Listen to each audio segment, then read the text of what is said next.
president, progressives, Democrats, they have a lot to be proud about with what the News Jobs Report says. It says that using good Keynesian economic policies, good progressive economic policies, brings success as it has so far with the economy. Let's play ahead with the, let's let you hear about the jobs report, and then we'll go ahead and take it on the other side.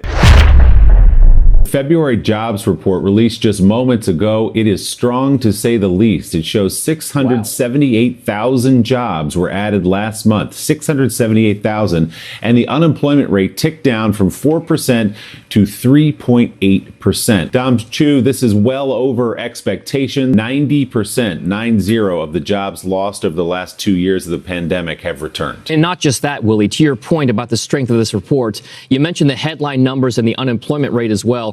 If you look at the revisions over the last 2 months, meaning December and January, they also increased the number by 92,000 jobs on top of the previous estimates. So not only is the headline number much better than expected, but the previous months have been revised higher. I will take you through some of the other numbers that are important here for a lot of the viewers and listeners out there, especially those paying attention to the economy. A lot of attention being paid to wages. Average hourly earnings up about 5.1% over the same time last year. That was actually, yes, good, but not as high or hot as some economists were expecting. I would also say this, the labor force participation rate, the number of people who are part of the job force, actually ticked to a post-pandemic high of 62.3%. To give you some context, in February, before the pandemic started, it was closer to around 63.3, 63.4%. So we're inching back towards what you might characterize as a normal workplace, a normal workforce. When it comes to the overall sectors, everybody basically added jobs, but it continues to be leisure and hospitality that continues to lead the way higher. They gained 179,000 jobs. Professional and business services added 95,000. Healthcare and construction were also strong. And I guess I would put a point on it with this, folks.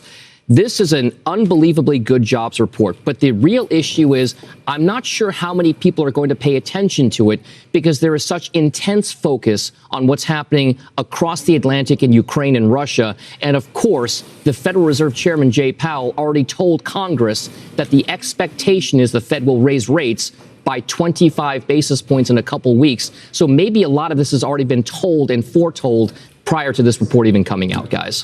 If Ukraine was not invaded by Russia, what would things look like and what would the narrative be right now? We would probably be squarely focused much more so on the inflationary picture right now because it was already very tough, very bad before oil prices and food prices surged because of the invasion.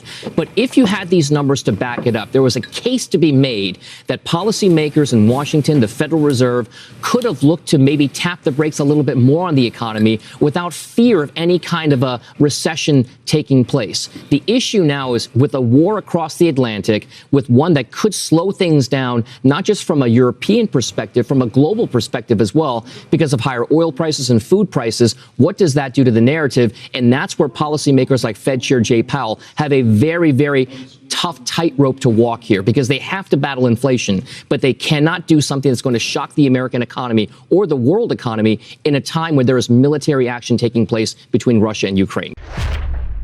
I want to point out something that is very important. This narrative about inflation continues, and it is a narrative that's juxtaposed on many other issues. Let me be clear. Inflation occurs when there are shortages, or when you have price gouging, or when you have monopolies that have pricing power. We don't have any real shortages to speak of. It's great that unemployment is all the way down. It means people can spend. And as long as there are products out there for people to buy, they will spend. But let's realize one thing. Before we were talking inflationary pressures, we always had corporations making great profits in this economy.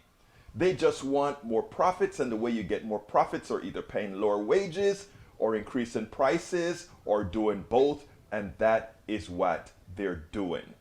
So let's be clear here.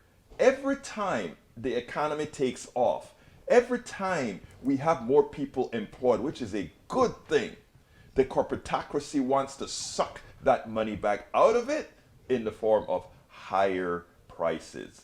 And in other words, take away all of your gains because you're going to buy. It's there, you have the money, you buy it. That's called inflation if the prices are raised. Look, this is a great jobs report.